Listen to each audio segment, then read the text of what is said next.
जय माता, जय माता की जय माता, बोल गुरुदेव महाराज की जय। जय हो।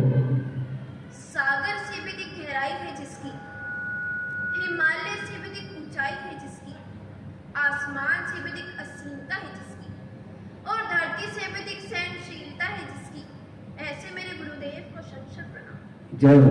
जय माता की जय माता। Always involve yourself in good deeds. Always involve yourself in good deeds, and these good deeds are blessed by the Guru and makes our life worth it. हमें हमेशा अच्छे मार्ग पर चलना चाहिए, जिससे गुरुदेव महाराज हमें बड़े प्रेम से आशीर्वाद देते हैं और हमारा ये जीवन सफल हो जाता है। ऐसे एक बार एक गांव में बड़ा ही दुष्ट व्यक्ति रहता था। हमेशा पाप कर्म करना, हर किसी को परेशान करना, हर किसी की बुराई करना, यही उसका कार्य था। तो एक दिन बैठ के सोचने लग जाता है कि मैंने इस लाइफ में किया क्या है, कि मैंने तो सिर्फ पाप कर्म किए हैं, तो अब ऐसा क्या करूं जिससे मेरा ये थोड़ा सा पाप कम हो जाए, ये थोड़ा सा पाप मेरा उतर जाए, तो मैं ऐसा क्या करूं। तो उसने सोचा कि एक भंडारे का आयोजन करते हैं, और सारा गांव उससे नफरत करता था। एक भंडारे का आयोजन करता है, और उसी गांव में एक बहुत ही तपस्वी और ज्ञानवान एक महात्मा जी रहते थे। जाकर उनको भी भंडारे का आमंत्रण देता है और कहता है कि आपको भोजन करने आना ही पड़ेगा, कि मेरे घर पर भंडारे के लिए आना ही पड़ेगा, आपके हाथों से ही भंडारा शुरू होगा। और महात्मा जी उस भंडारे के निमंत्रण को स्वीकार कर लेते हैं, और पूरे गांव में ये बात फैल जाती है कि महात्मा जी जो भगवान का स्वरूप है, इतने ज्ञानवान है, उन्होंने एक दुष्ट व्यक्ति के उसको स्वीकार कर लिया। तो ये तो बिल्कुल भी ठीक नहीं है, कि ये तो अच्छी बात नहीं है। पूरे गांव में ये बात फैल जाती है। तो एक बूढ़ा व्यक्ति कहता है कि हम सब महात्मा जी के पास चलते हैं, उन्हीं से जाकर बात करते हैं कि ये तो अच्छी बात नहीं है, कि वो व्यक्ति कितना पापी है, तो आपको वहां पर नहीं जाना चाहिए। उनको जाकर समझाते हैं। तो सारे गांव के लोग महात्मा जी के पास गए, और महात्मा जी भंडारे में जाने के लिए निकल ही रहे थे कि सभी लोग वहां पर आ जाते और कहते हैं कि महात्मा जी आप तो हमारे लिए भगवान का स्वरूप हो, आप तो इतने अच्छे हो, इतने दयालु हो, इतने ज्ञानवान हो, तो आप एक दुष्ट के घर पे भंडारे के लिए कैसे जा सकते हो, कि हम तो आपको नहीं जानते। महात्मा जी मुस्कुराकर कहते हैं कि एक डॉक्टर कहाँ पर जाता है, एक डॉक्टर कहाँ पर जाता है, स्वस्थ व्यक्ति के घर तो नहीं जाता।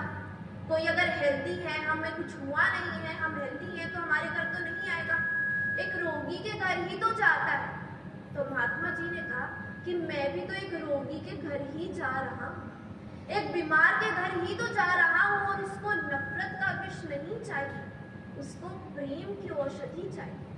ये बात सही है कि हमें बुरे लोगों के अवगुणों से दूर रहना चाहिए, लेकिन नफरत से हम कभी भी किसी को नहीं बदल सकते, अपनी घृणा से हम किसी को भी नहीं बदल सकते, गुस्से में हम अपने आप को नहीं संभाल सकते, लेकिन प्रेम से हम इस पूरी दुनिया को संभाल सकते हैं। और यही बात हमें गुरुदेव समझाते हैं।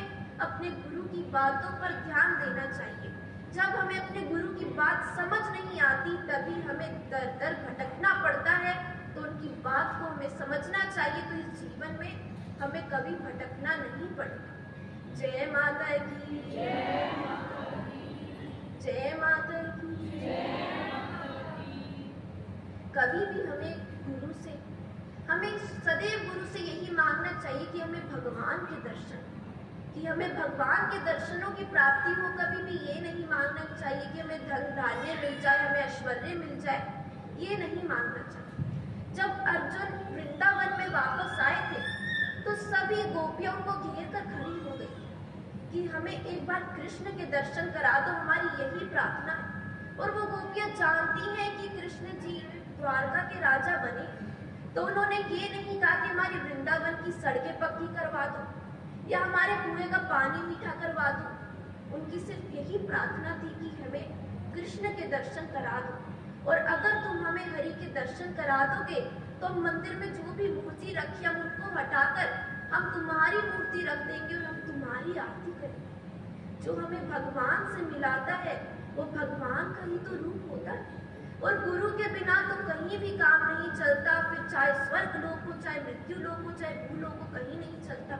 और अगर हम ये सोचते हैं कि बिना गुरु के हमें सफलता मिल जाएगी तो ऐसा बिल्कुल भी नहीं है। जो भाग्य में लिखा है वो तो हर किसी को मिलता है, परंतु जो भाग्य में नहीं लिखा वो सिर्फ और सिर्फ गुरु महाराज के चरणों में ही तो मिलता है। जय हो, जय हो, जय हो, जय हो। इसलिए भगत कहता है कि गुरु के चरणों में रहकर तो हमें चिंता ही नहीं करनी चाहिए। काहे की चिंता, किस बात का डर है, मेरे गुरु जी तेरा हाथ मेरे सर है। पल पल निभाया तुमने साथ गुरु जी, हर पल शुक्र करा हो, पल पल शुक्र करा। बोलो गुरुदेव भगवान महाराज की जय।